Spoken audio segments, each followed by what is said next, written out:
So this is the California Association of Realtors short sale addendum, and we're going to go over alternatives to a short sale, and we're going to do it in order. Loan modification. So when you're looking at options, if you're underwater or upside down, or you're close. I mean, if you're close, I'd say rather than going short, find a realtor who will negotiate their fees down to maybe $3,000 to $5,000 to get you out of the property. And I will tell you from my experience, many times, not all buyers agents, but many buyers agents helping their buyers will agree to negotiate their commissions down if it means their client can get the property in 30 days rather than have to put the seller into a short sale and have their buyer stick around and not even know if it's going to be approved. So I would not tie myself into a short sale just because I had a 6% realtor fee. I would negotiate with my realtors to peel the agreements down so that I didn't have to go short. And that's odd, being that I'm someone in the car. I've done hundreds of short sales and advised 1,000 people on alternatives, and many became clients for walkaways or loan modifications or short payoffs. But I'd say do whatever you can to avoid a short sale. You don't have to get locked in. So the next thing is your bank in California is going to have to call you if you get about 90 days late now. Well, they're supposed to do a meet and confer sometime. But when we get to the foreclosure timeline videos, you'll see, because of federal laws, the foreclosure timeline's been extended out. But sometime before you get a notice of default, the bank's going to have to talk to you about meet and confer. And I don't know what they're going to be doing for all realtors this time, but sometimes they really badmouth the idea of short sales, and they're like, you should be doing a loan mod. And sometimes they offer good deals. Rarely as time went on, but in the beginning they did. So that brings up another point. When you sign a listing agreement with a realtor, make sure you get a second writing signed by the broker and the realtor saying you can cancel at any time. Because you might start a short sale. You might start a loan modification or even a short sale. When you send in your package, your bank might call you up and say, well, we're offering you a deal. Sometimes it's a better deal than doing a short sale. They might say, we'll let you not pay us for a year and we'll stick all the money on the back end.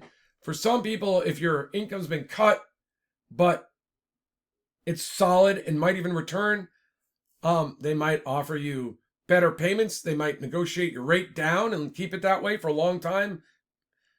Some of those rates are changing right now, so it's not necessarily permanent.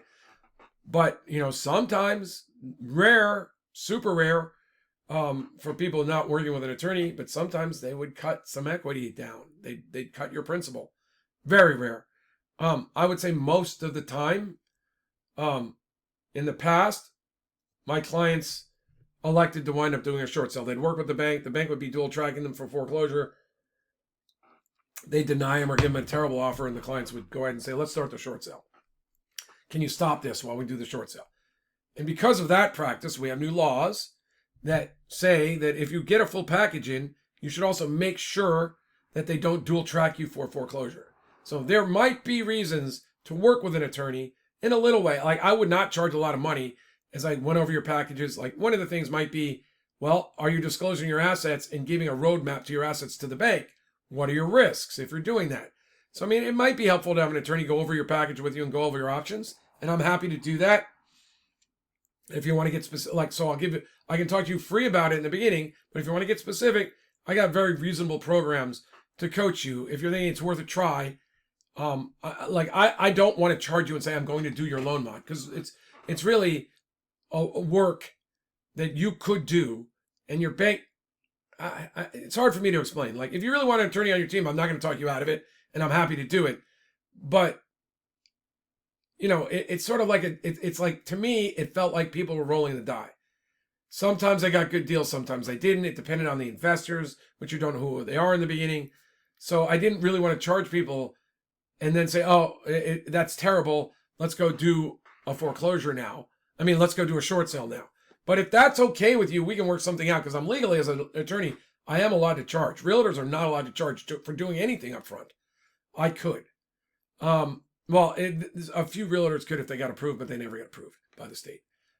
So that's loan mod. I would include forbearance. It's just working with your bank to not have to pay now for what you could in the future. So that's alternative to short sale A, loan modification and forbearance. In the next one, we're going to cover foreclosure, then deed in lieu, and then bankruptcy. So my name is John McConnin. I'm a broker and attorney. You can go to upsidedownrealestate.com. You can go to shortsaleguide.upsidedownrealestate.com to see all this whole series. And on the page it says short sale and foreclosure guide, but just to make it, I didn't want to make people type in too many letters. So you can go to upsidedownrealestate.com, see it there, or just watch it on YouTube. I'm sure if you hit like or subscribe, you'll see them all. I'm going through this whole thing. Thanks. Talk to you later. Bye.